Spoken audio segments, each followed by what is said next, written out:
Bonjour les amis, j'espère que vous allez bien. Écoutez, il est hyper important que vous puissiez avoir la culture du feedback, donc la culture des retours. Et quand je dis la culture, il faudrait que ce soit quelque chose que vous partagez avec vos collaborateurs, avec tout le monde dans l'organisation que, que vous avez ou bien dans laquelle vous travaillez.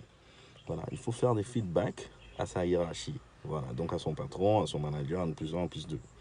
Et il y a des façons de le faire. Souvent, on peut trouver ça très délicat. Moi, je vais vous dire un truc, je vous dis quelque chose de simple, c'est que tout le monde comprend le principe selon lequel euh, on n'est pas parfait. Voilà, on a toujours besoin d'apprendre quelque chose. Souvent, on a besoin d'avoir le retour, les impressions, d'avoir le sentiment des personnes pour comprendre comment est-ce que nos actes, nos actions qu'on pose, euh, on a porté qu'on désire ou bien on les fait, qu'on recherche, ainsi de suite. Donc les gens seront forcément ouverts au retour ou au feedback. Seulement, il y a la manière. Voilà, il faut savoir comment est-ce qu'on fait en retour à son directeur, son patron, à sa patronne, ainsi de suite.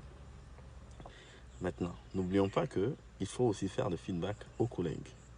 Les collègues, donc les personnes qui sont au même niveau hiérarchique que vous, ont besoin aussi souvent que vous donnez votre point de vue, que vous appréciez leur travail, que vous puissiez dire, écoute, ça tu as bien fait, ça tu fais bien, ou bien bon, c'est un tel aspect de ce que tu veux présenter, par exemple, que tu dois améliorer, ainsi de suite.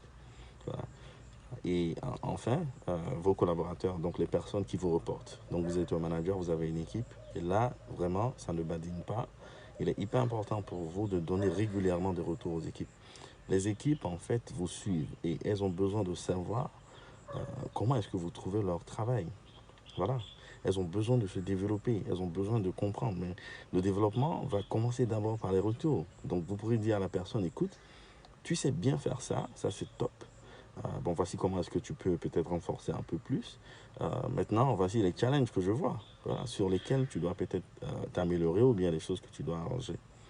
Maintenant, n'oubliez pas, pour qu'il y ait développement, moi je vous propose cette méthode-là que j'appelle la méthode sandwich. Donc vous commencez par le positif, vous donnez le challenge que vous avez observé sur la personne ou l'endroit à améliorer et ainsi de suite.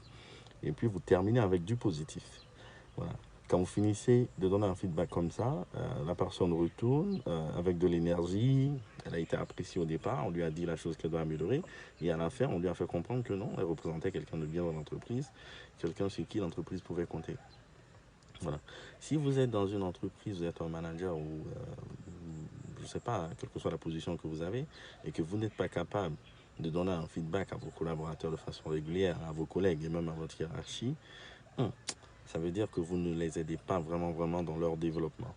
Alors que le leadership demande en tout cas qu'on puisse développer les autres. Donc il faut que vous puissiez vous y mettre. Ok.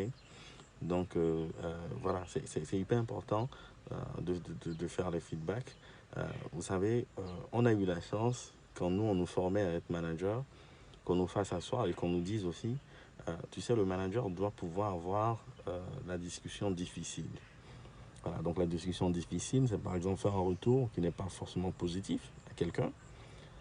C'est vrai que c'est gênant, hein, c'est mal plaisant. Bon, enfin, tu te dis, mais tu vas frustrer, tu vas blesser, ainsi de suite.